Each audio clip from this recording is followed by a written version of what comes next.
Hello everyone and welcome back to another video. तो जैसे कि लास्ट वीडियो में हमने बात करा था ओलंपिक हिस्ट्री के बारे में कि ओलंपिक शुरू हुआ था 3000 साल पहले, फिर रोमन एम्पायर की वजह से उस पर एक ब्रेक आया था और फिर उसका रिवाइवल शुरू हुआ था 19th सेंचुरी में, और पहला ओलंपिक्स उसके बाद हुआ था 1896 में। तो ये सब हमने लास्ट वीडियो में सब जाना था। तो अगर आपने वो वीडियो नहीं देखी तो अभी जाके ऊपर आई बटन में है, जाके अभी के अभी जाके देखो। तो आज हम बेसिकली बात करने वाले हैं इंडियन ओलंपिक्स के बारे में कि इंडिया में जो ओलंपिक्स की शुरुआत थी, इंडिया ने ओलंपिक्स में पार्टिसिपेट करना कैसे शुरू किया, कब से शुरू किया, हम पूरी हिस्ट्री के बारे में थोड़ा डिटेल में जानने की कोशिश करेंगे। तो चलिए शुरू करते हैं फिर आज की वीडियो को बिना किसी देरी के, और हम सब कुछ जानेंगे। साथ ही साथ ये भी जानेंगे कि इसके क्या कारण है कि इंडिया के पास इतने कम मेडल हैं या फिर इतना सक्सेसफुल क्यों नहीं हो पाया India as compared to other countries, और सॉल्यूशंस क्या हो सकते हैं पॉसिबल, हम वो भी जानने की पूरी कोशिश करेंगे। तो चलिए शुरू करते हैं आज की वीडियो को। So let's get started. अभी मजा आएगा ना भिड़ो। बेलीची नागिन निकाली, मुन्ना बटोळा लागला। बेलीची नागिन निकाली, मुन्ना।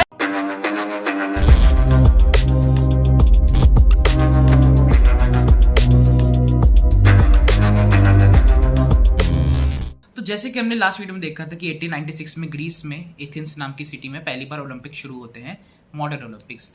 तो इंडिया ने पहली बार ओलंपिक्स में पार्टिसिपेट किया था 1900 वाले ओलंपिक्स में, जो कि था पेरिस समर ओलंपिक्स।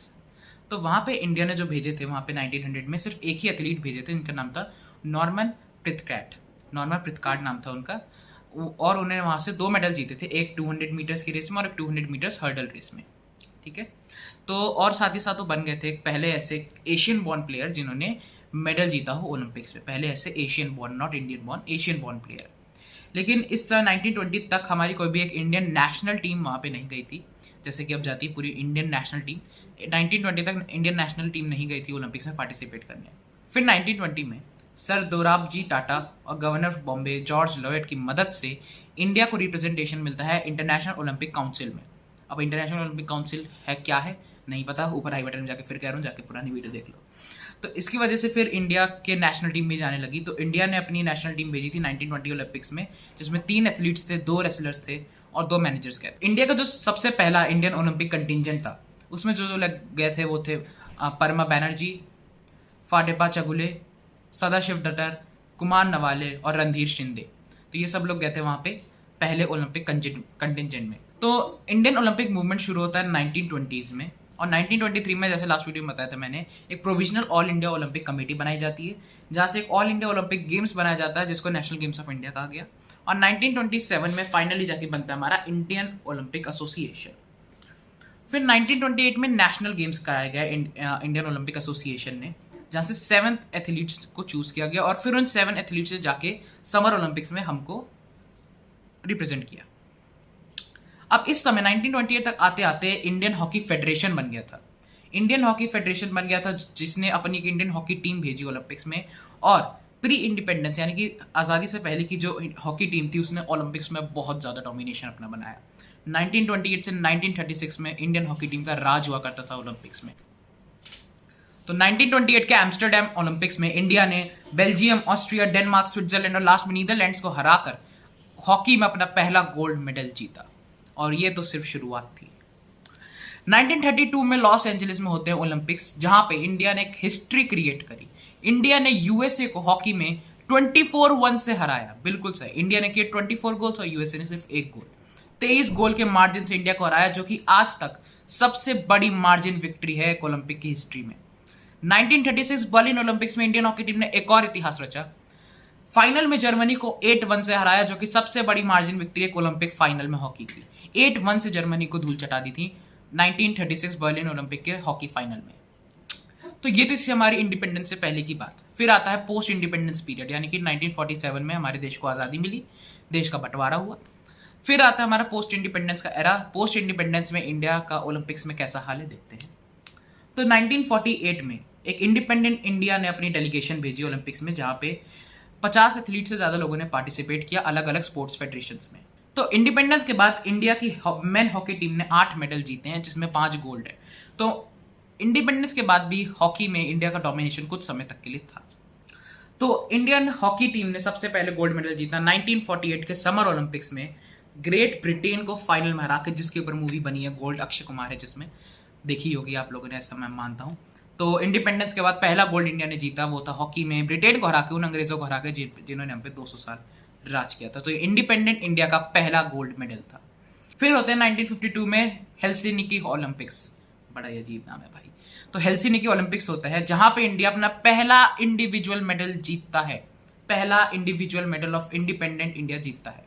तो खशाबा दादा साहेब जाधव ने पहला ब्रोंज मेडल जीता, जो कि था पहला इंडिविजुअल मेडल, यानी कि अभी तक तो नेशनल टीम्स जीत रही थी, ये पहला खुद का उनका इंडिविजुअल मेडल था, जो कि ब्रोंज मेडल था रेसलिंग में। इसके बाद से जाधव कभी भी ओलंपिक्स में पार्टिसिपेट नहीं कर पाए। 1955 में जाधव ने महाराष्ट्र पुलिस ज्वाइन करी एज अ सब इंस्पेक्टर। वो अगले ओलंपिक्स में पार्टिसिपेट करना चाहते थे, लेकिन उनको एक सीरियस नी इंजरी हो गई, जिसकी वजह से वो अगले ओलंपिक्स में पार्टिसिपेट नहीं कर पाए। फिर आता है 1960 का रोम ओलंपिक्स, जिसमें स्पेशल मेंशन देना ही पड़ेगा हमको हमारे लेट मिल्खा सिंह जी को, जिन्होंने 4th पोजीशन हासिल करी 400 मीटर रेस की। 200 मीटर तक वो उस रेस को लीड कर रहे थे, सबसे आगे थे, लेकिन फिर उन्होंने थोड़ी अपनी स्पीड स्लो करी, जिसकी वजह से 3 लोग उनसे आगे निकल गए और वो 4th पोजीशन आए। इनके ऊपर एक और मूवी बनी है भाग मिल्खा भाग, नहीं देखी है तो वीडियो के बाद देखना, अभी छोड़ के मत जाना, वीडियो के बाद देख लेना, काफ़ी अच्छी मूवी है वो भी। 1960 ओलंपिक से पहले भी 1956 मेलबर्न ओलंपिक होता है, जिसमें इंडियन हॉकी टीम फिर से जीतती है एक और मेडल, पाकिस्तान को फाइनल में हराकर। 1960 के रोम ओलंपिक्स में पाकिस्तान बदला लेके फाइनल में इंडिया को हरा देती है और वो जीतती है गोल्ड मेडल। 1964 टोक्यो ओलंपिक्स में फिर से इंडियन टीम गोल्ड मेडल जीतती है पाकिस्तान को हरा के। तो इंडिया पाकिस्तान की जो ये नोक झोंक है, ये तुकबंदी है, क्रिकेट में ही नहीं हॉकी में भी बहुत टाइम से चलती आ रही है। तो 56 ओलंपिक में इंडिया पाकिस्तान को हरा के गोल्ड जीतती है, फिर 60 में पाकिस्तान इंडिया को हरा के गोल्ड जीतती है, फिर 64 में इंडिया वापस से पाकिस्तान को हरा के गोल्ड जीत जाती है। 68 और 72 के ओलंपिक्स में इंडियन टीम को ब्रॉन्ज मेडल ही मिलता है, और 76 मॉन्ट्रियल में इंडिया खाली हाथ जाता है, और पहली बार ऐसा हुआ था 1928 के बाद कि इंडियन टीम खाली हाथ वापस गई हो, इंडिया खाली हाथ वापस गया हो किसी भी ओलंपिक्स से। फिर आता है 1980 का मॉस्को ओलंपिक्स, हॉकी टीम वापसी करती है और अपना 8वां गोल्ड मेडल जीतती है। फिर शुरू होता है मेडल्स का सूखा। 1984 ओलंपिक्स, 1988 ओलंपिक्स और 1992 ओलंपिक्स, तीनों ओलंपिक्स में इंडिया को एक भी मेडल नहीं मिलता, लेकिन कुछ ऑनरेबल और स्पेशल मेंशंस करने ही पड़ेंगे हमको। 1984 के लॉस एंजलिस ओलंपिक्स में पीटी उषा 4th नंबर पर आई थी 400 मीटर्स हर्डल रेस में, और सिर्फ 100 सेकंड से हारी थी, यानी कि 1 सेकंड से भी कम, 0.01 सेकंड से हार गई थी बस। फिर आता है 1996 का एटलांटा ओलंपिक्स, जहां पे हमको सिर्फ एक मेडल मिलता है टेनिस में लिएंडर पेस के द्वारा। तो ब्रॉन्ज मेडल जीतते हैं लिएंडर पेस, जो कि अगेंस्ट है एंड्रे अगैसी के इन द सेमीफाइनल, और उनसे वो हार जाते हैं 7-6 और 6-3 के स्कोर से। लेकिन ये इंडिया के लिए बहुत बड़ी अचीवमेंट थी। इंडिया का अब तक का सिर्फ एक ही मेडल है टेनिस में, जो कि लिएंडर पेस लेकर आए हैं। लिएंडर पेस पूरे इंडिया के टेनिस प्लेयर्स के लिए बहुत बड़ी इंस्पिरेशन बने। वो उसके बाद लगातार 7 ओलंपिक्स में उन्होंने पार्टिसिपेट किया, 1992 से 2016 तक, और पहले इंडियन और सिर्फ इकलौते टेनिस प्लेयर बन गए हैं जो कि 7 ओलंपिक गेम्स में कम्पीट करे हैं। फिर आता है 2000 का सिडनी ओलंपिक्स, जहाँ पे पहली इंडियन विमेन को मिलता है एक मेडल, कर्णम मलेश्वरी। उनको ब्रोंज मेडल मिलता है वेट लिफ्टिंग में, कर्णम मलेश्वरी को ब्रोंज मेडल मिलता है, जो कि इंडिया का पहला विमेन मेडल था, पहली महिला बनी जो कि इंडिया के लिए ओलंपिक्स में मेडल लेकर आई। तो रिसेंटली कर्णम मलेश्वरी को बनाया गया है पहला vice chancellor of Delhi sports university. तो नई यूनिवर्सिटी जो बन रही है दिल्ली स्पोर्ट्स यूनिवर्सिटी, वहाँ की पहली वाइस चांसलर बनी है हमारी कर्णम मलेश्वरी। फिर आता है 2004 का एथेंस ओलंपिक्स, जहाँ पे पहला मेडल मिला इंडिया को शूटिंग में। तो राज्यवर्धन सिंह राठौड़ को सिल्वर मेडल मिला शूटिंग में, और वो बन गए पहले शूटर और पहले इंडिविजुअल खिलाड़ी जिनको सिल्वर मेडल मिला। इससे पहले जाधव जी को मिला था ब्रोंज मेडल इंडिविजुअली, यहाँ पे राठौड़ जी को मिला है एक सिल्वर मेडल इंडिविजुअली, और वो बन गए पहले शूटर। उसके बाद फिर आता है 2008 के बीजिंग ओलंपिक, जहाँ पे इंडिया को 3 मेडल्स मिलते हैं और पहला इंडिविजुअल गोल्ड मेडल मिलता है।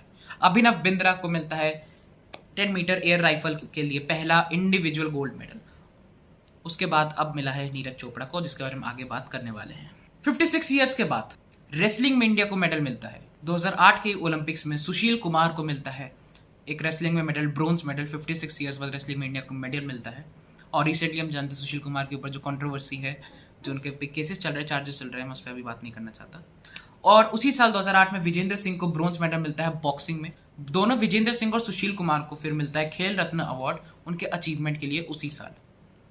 उसके बाद आते हैं हमारे लंदन ओलंपिक्स 2012, जो कि अब तक हमारे सबसे सक्सेसफुल ओलंपिक पीरियड था, सबसे सक्सेसफुल ओलंपिक इवेंट रहा था 2020-21 से पहले। तो 2020-21 हमारा सबसे सक्सेसफुल बन गया क्योंकि हमने 7 मेडल जीते हैं। तो लंदन ओलंपिक्स 2012 में हमने 6 मेडल जीते थे, तो वहाँ पे 6 मेडल जीते थे और एक बहुत ही बड़ा हिस्टोरिकल मोमेंट था क्योंकि हमारी 2 महिलाओं ने मेडल जीते थे। सबसे पहले साइना नेहवाल ने बैडमिंटन में और मैरी कॉम ने बॉक्सिंग में। तो साइना नेहवाल ने जीते थे ब्रोंज मेडल और मैरी कॉम ने भी जीता था ब्रोंज मेडल। और साइना नेहवाल बन गई थी पहली इंडियन बैडमिंटन प्लेयर जिन्होंने एक ओलंपिक मेडल जीता हो विमेन सिंगल्स बैडमिंटन में। और साथ ही साथ मैरी कॉम को भी मिला था bronze medal. Mary Kom 6 time world champion है और वो राज्यसभा में मेंबर ऑफ पार्लियामेंट भी है। सुशील कुमार को फिर से मिलता है एक सिल्वर मेडल। पिछली बार उनको ब्रोंज मिला था, अब की बार उनको सिल्वर मेडल मिलता है और वो बन जाते हैं पहले इंडियन जिनके पास एक से ज़्यादा इंडिविजुअल मेडल्स हों। अभी तक ऐसा कोई इंडियन नहीं था जिन पे 2 मेडल्स हों इंडिविजुअली, तो वो बन गए थे पहले इंडियन जिनके पास 2 इंडिविजुअल मेडल थे, एक ब्रोंज और एक सिल्वर। साथ ही साथ योगेश्वर दत्त को भी मेडल मिला था हमारे उसी साल, ब्रोंज मेडल, और वो बन गए थे 3rd इंडियन रेसलर जिनके पास एक ओलंपिक मेडल था आफ्टर जादव जी, सुशील कुमार और अब तीसरे थे योगेश्वर दत्त। विजय कुमार को मिला था मेडल एक सिल्वर शूटिंग में ही। तो ये थे हमारे 6, मैरी कॉम, साइना नेहवाल, सुशील कुमार, योगेश्वर दत्त और विजय कुमार। फिर आता है 2016 का रियो दे जेनेरियो ओलंपिक्स, जहाँ पे साक्षी मलिक बनती है पहली इंडियन विमेन रेसलर जिनको एक ओलंपिक मेडल मिलता है। तो साक्षी मलिक को मिलता है वहाँ पे ब्रोंज मेडल और बन जाती पहली इंडियन विमेन रेसलर जिनको एक ओलंपिक मेडल मिलता है। पीवी सिंधु को मिलता है सिल्वर मेडल और पीवी सिंधु बन जाती हैं पहली इंडियन शटलर जो कि एक ओलंपिक फाइनल तक पहुंच पाई। साथ ही साथ वो बन जाती हैं पहली इंडियन वुमेन जिनको सिल्वर मेडल मिला और सबसे यंगेस्ट इंडिविजुअल मेडलिस्ट भी। तब उनकी उम्र 21 साल थी जब उनको पहला इंडिविजुअल मेडल मिला, सबसे यंगेस्ट। तो ये तो था हमारा अब तक का कारवां। फिर आता है हमारा 2020 का हिस्टोरिकल ओलंपिक जो कि बन गया इंडिया का सबसे ज़्यादा सक्सेसफुल ओलंपिक। तो 2020 टोक्यो में हुआ था ये ओलंपिक्स रिसेंटली।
दूसरा इंडिविजुअल गोल्ड मेडल जिसके लिए इंडिया बहुत प्राउड है उन पे, नीरज चोपड़ा जैवलिन थ्रो में। तो हमारा पहला गोल्ड मेडल है एथलेटिक्स में, बहुत बड़ी बात है हमारे लिए। नीरज चोपड़ा जी लेकर आए अपना गोल्ड मेडल। तो रिसेंटली एक इंटरव्यू में उन्होंने कहा कि ये गोल्ड मेडल लाने की वजह से उनको नुकसान हुआ है। क्या नुकसान हुआ है? जब से वो इंडिया आया वो फंक्शंस पे फंक्शंस अटेंड किए जा रहे हैं, इंटरव्यूज़ पे इंटरव्यूज़ दिए जा रहे हैं, जिसकी वजह से वो प्रिपरेशन नहीं कर पा रहे आने वाले स्पोर्ट्स इवेंट के लिए। अब उनके लिए सिर्फ ओलंपिक्स नहीं है, ओलंपिक्स से पहले भी काफ़ी सारे लीग्स मैचेस कुछ इवेंट्स होते हैं जिससे कि हमारी बॉडी प्रैक्टिस में रहे। तो अभी उनका एक डायमंड लीग आने वाला था जैवलिन थ्रो का, जिसमें वो पार्टिसिपेट नहीं कर पाएंगे क्योंकि अभी वो 100% नहीं है, पूरी तरीके से फिजिकली फिट नहीं है 100%। और वो ये भी कह रहे हैं उनको ट्रेनिंग का टाइम नहीं मिल पा रहा है इस वजह से, क्योंकि वो पूरा टाइम बिजी रहते हैं इन्हीं चीज़ों में, इंटरव्यूज़ देने में, फंक्शंस अटेंड करने में।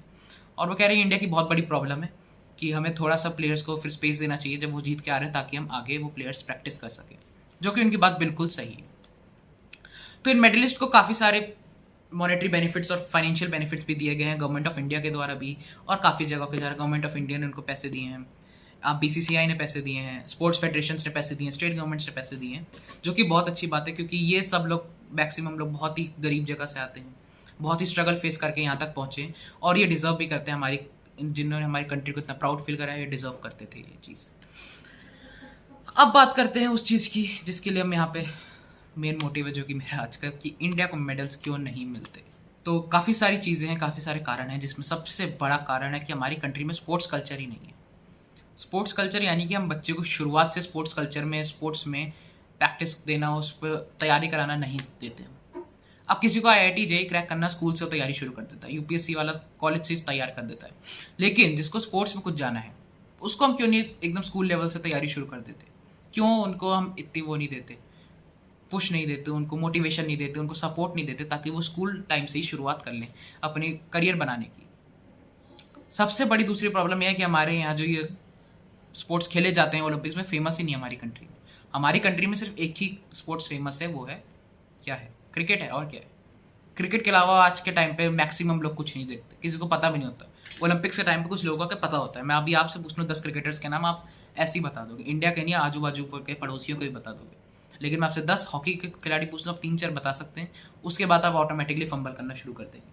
आप नहीं, मैं भी ऐसे ही करूँगा, क्योंकि हम लोग ऐसे ही हैं। अरे किसी की क्या बात करना, मेरी बात। अभी जब मैं ये रिकॉर्डिंग कर रहा हूँ, इंडिया का टेस्ट मैच है आज इंग्लैंड से, यहाँ पे मेरे लगा हुआ है, मैं एक नज़र मेरी वहाँ पे भी है। तो ये हमारे क्रिकेट का क्रेज़ है इंडियंस में। ऐसा क्रिकेट का क्रेज़ होना गलत नहीं है, लेकिन साथ ही साथ जो हमारा नेशनल स्पोर्ट है हॉकी और जो बाकी स्पोर्ट्स है, उन पे भी हमें ध्यान देना होगा, उन पे भी इंटरेस्ट लाना होगा। और इसमें हमारी भी गलती नहीं है, इसमें ब्रॉडकास्टर्स की भी गलती होगी थोड़ी बहुत। स्पॉन्सर्स भी इसलिए नहीं आते क्योंकि देखो, जहाँ जो दिखता है वही बिकता है, सिंपल बात। जो चीज़ ज़्यादा दिखाई नहीं जाती, बिकेगी नहीं, तो वहाँ पे स्पॉन्सरशिप आएगी नहीं, स्पॉन्सरशिप आएगी नहीं तो टेलीकास्ट नहीं होगी, टेलीकास्ट होगी नहीं तो हम देखेंगे नहीं। तो ये बहुत ज़रूरी है कि हम रेवोल्यूशन लाएं एक ऐसा जिस स्पोर्ट्स कल्चर में, जिससे हमारी कंट्री में स्पोर्ट्स में मेडल्स आना चालू हो, कि स्पोर्ट्स भी एक अब बहुत इंपॉर्टेंट पार्ट बन चुका है। इसके अलावा जैसे कि मैंने बताया, मेंटालिटी, हॉकी स्टिक सिर्फ खरीदी जाती है गाड़ी की डिग्गी में रखने के लिए, खेलने के लिए नहीं। अगर आपसे पूछा जाए कि आप अपने बच्चे को क्या बनाना चाहेंगे, क्रिकेटर या फिर हॉकी प्लेयर, 90% क्रिकेटर बोलेंगे, क्योंकि वहाँ पे पैसा ज़्यादा है। तो यही बहुत बड़ी प्रॉब्लम है, हमको उसमें भी इंटरेस्ट लाना पड़ेगा, उस कल्चर में भी इंटरेस्ट लाना पड़ेगा। इसके अलावा एक प्रॉब्लम जो कि हर चीज़ में हमारी कंट्री में होती है, वो है करप्शन। हमारे स्पोर्ट्स फेडरेशन में काफ़ी करप्शन चलता रहता है। उनको मौके नहीं मिलते जो डिज़र्व करते हैं, जो नहीं डिज़र्व करते उनको मौके मिल जाते हैं कभी कभी। ऐसा बहुत बार होता है। एक और कारण है पॉवर्टी और माल न्यूट्रिशन। हमारी कंट्री में गरीबी इतनी है, जो एक पोटेंशियल स्पोर्ट्स पर्सन हो सकते हैं, पोटेंशियल जिनके अंदर है, उनके पास वही नहीं है, मौका ही नहीं मिलेगा, क्योंकि इतनी गरीबी है, मैल न्यूट्रिशन है, कुपोषित हैं बेचारे, तो कैसे वो कुछ कर पाएंगे? लैक ऑफ इंफ्रास्ट्रक्चर है। हमारे यहाँ कितने स्पोर्ट्स ग्राउंड्स हैं? अभी मैंने आपसे करप्शन की बात करी या फिर स्पोर्ट्स एसोसिएशन की बात करी, तो एक स्कैंडल ऐसा हो चुका है 2012 के ओलंपिक्स में, जो कि हमारा सेकंड मोस्ट सक्सेसफुल हुआ था। तो 2012 को इंडियन ओलंपिक एसोसिएशन को सस्पेंड कर दिया था इंटरनेशनल ओलंपिक कमेटी ने, इसलिए क्योंकि जो उसके प्रेसिडेंट्स थे, जो कि उसमें मेंबर्स थे, उन पे क्रिमिनल चार्जेस थे। ये बोलकर इंटरनेशनल ओलंपिक कमेटी ने उनको सस्पेंड कर दिया, जो कि बिल्कुल सही था, जिसकी वजह से इंडियन प्लेयर्स को उस साल इंडियन ओलंपिक एसोसिएशन के अंडर नहीं, बल्कि इंटरनेशनल ओलंपिक कमेटी के फ्लैग के अंदर खेलना पड़ा था। तो ये एक स्कैंडल ऑलरेडी हो चुका है 2012 में, तो हमको ये चीज़ बिल्कुल ख़त्म करनी होगी। अब बात करते हैं कुछ पॉसिबल मेजर्स की। सबसे बड़ी चीज़ जो यहाँ पे गवर्नमेंट को करनी चाहिए, वह स्पोर्ट्स को विमेन के ऊपर बहुत ज़्यादा प्रमोट करना चाहिए। इस साल विमेन ने ही ऑलरेडी 3 मेडल जीते हैं। विमेन हॉकी टीम को स्पेशल मेंशन देना चाहूँगा, बिल्कुल मैं दिमाग से भी निकल गया था। विमेन हॉकी टीम ने क्या अच्छा प्रदर्शन किया है, बहुत ही अच्छा प्रदर्शन किया है। अनफॉर्चुनेटली वो हार गए थे, 4th पोजीशन आए, लेकिन बहुत ही अच्छा प्रदर्शन किया उन्होंने। इसके अलावा डाइटरी सपोर्ट और डाइटरी सप्लीमेंट्स प्रोवाइड करना चाहिए हमारे स्पोर्ट्स पर्सन्स को।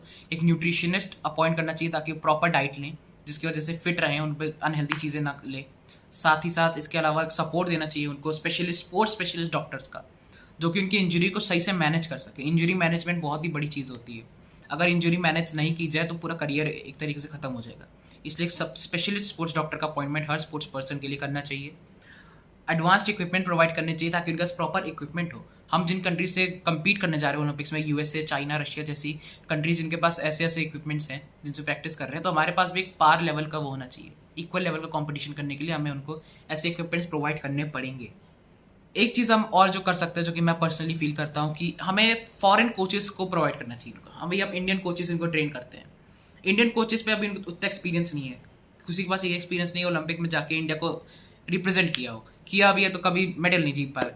तो हम एक फॉरेन कोचेस को अगर हम लाएंगे तो उनके पास ज़्यादा एक्सपीरियंस है, उनके पास मेडल्स ज़्यादा है कंपैरेटिवली, तो उनको पता है किस तरीके से खेला जा सकता है, क्या स्ट्रैटेजीज अपनाई जा सकती है, और कंपैरेटिवली उनकी इंप्रूव्ड स्किल्स होंगी, इंप्रूव टेक्निक्स होंगी। और अगर हम ये नहीं कर सकते तो इंडियन कोचेस को ट्रेनिंग के लिए हम फॉरेन भेज सकते हैं, ताकि वो वहाँ से ट्रेनिंग लेकर आए, वहाँ से वो कुछ सीख कर आए, कुछ ऐसी टेक्निक्स, कुछ ऐसी स्किल्स जो कि इंडियन प्लेयर्स को फ़ायदा दे सके। अब एग्जाम्पल के तौर पे ले लो, जब 2011 पे इंडिया ने वर्ल्ड कप जीता था क्रिकेट का आफ्टर 28 ईयर्स, तब कोच कौन थे? गैरी क्रिस्टियन, एक फॉरेन कोच थे। और अभी कोच, चलो उस पर नहीं जाते हम, Shastri ji. So that's it for today. मेरा पर्सनली ये मानना है कि हमको स्पोर्ट्स कल्चर को डेवलप करना पड़ेगा, तभी हम ओलंपिक्स में ज़्यादा मेडल ला पाएंगे। क्रिकेट के अलावा भी बाकी स्पोर्ट्स पे फोकस करना होगा, उन पे भी ध्यान देना होगा हमारी गवर्नमेंट को, हमारी ओलंपिक एसोसिएशन को, हमारी स्पोर्ट्स फेडरेशन को, तभी हम बहुत अच्छा परफॉर्मेंस कर पाएंगे ओलंपिक्स में। कुछ पूछा मैंने कुछ साले मैंने कुछ पूछा मैंने कुछ पूछा मैंने कुछ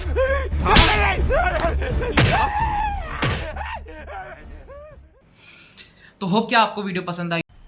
मजा आया, और मैं ये जो मजा है हिंदुस्तान के हर व्यक्ति को देना चाहता हूं। तो अगर आप भी कुछ सॉल्यूशन आपके दिमाग में है, या फिर आपको कुछ ऐसा सॉल्यूशन जिससे हमें मदद मिल सकती है हमारे इंडियंस को, इंडियन स्पोर्ट्स पर्सन को, कमेंट बॉक्स में ज़रूर बताइएगा।